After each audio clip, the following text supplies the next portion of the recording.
మాజీ మంత్రి కొడాలి నాని విషయంలో ఓ ఆసక్తికర వార్త వెలుగులోకొచ్చింది. గత కొద్ది రోజులుగా అనారోగ్యానికి గురైన కొడాలి నాని హైదరాబాద్లోని పెళ్లి వేడుకలో కనిపించారు. ఆయన అమెరికాకు పారిపోతారని ప్రచారం జరుగుతున్న నేపథ్యంలో కేంద్ర హోంమంత్రిత్వ శాఖ లుకౌట్ నోటీసులు జారీ చేసింది.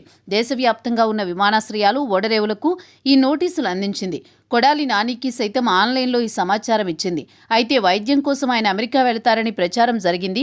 అయితే తాజాగా హైదరాబాద్లో జరిగిన ఓ పెళ్లి వేడుకలో కొడాలి నాని కనిపించడం విశేషం. అందుకు సంబంధించిన ఫోటోలు సోషల్ మీడియాలో వైరల్ అయ్యాయి. గుడివాడ నుంచి 2024 ఎన్నికల్లో వైసీపీ తరపున పోటీ చేశారు కొడాలి నాని. కానీ ఎన్నికల్లో దారుణంగా ఓడిపోయారు. రాష్ట్రంలో వైసీపీ తరపున అయితే ఫలితాలు వచ్చిన తర్వాత రాష్ట్రానికి దూరంగా ఉంటూ వస్తున్నారు కొడాలి. మొన్న మధ్య తన స్నేహితుడు వల్లభనేని వంశీ అరెస్ట్ జరిగిన తర్వాత పరామర్శించేందుకు వచ్చారు. ఆ సమయంలో మీడియాతో కూడా మాట్లాడారు. అటు తర్వాత హైదరాబాద్లో అస్వస్థతకు గురైనట్లు తెలుస్తోంది.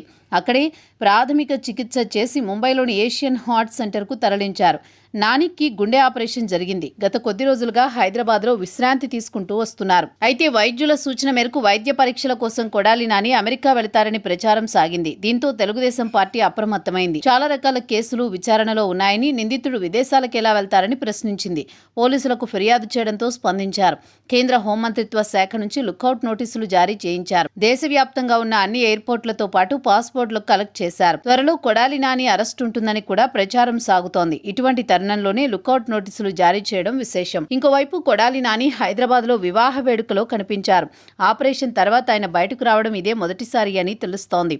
బహుశా టీడీపీ నేతలు ఇదే విషయాన్ని తెలుసుకుని కొడాలి నానిపై పోలీసులకు ఫిర్యాదు చేసినట్లుగా తెలుస్తోంది.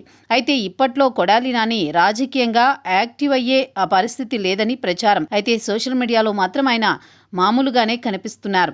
అయితే సోషల్ మీడియాలో జరుగుతున్న ప్రచారం నిజం కాదని, పాత దృశ్యాలు జతకలిపి ప్రచారం చేస్తున్నారని వైసీపీ అభిమానులు చెబుతున్నారు. మరి అందులో ఎంత వాస్తవం ఉందో తెలుసుకోవాలి.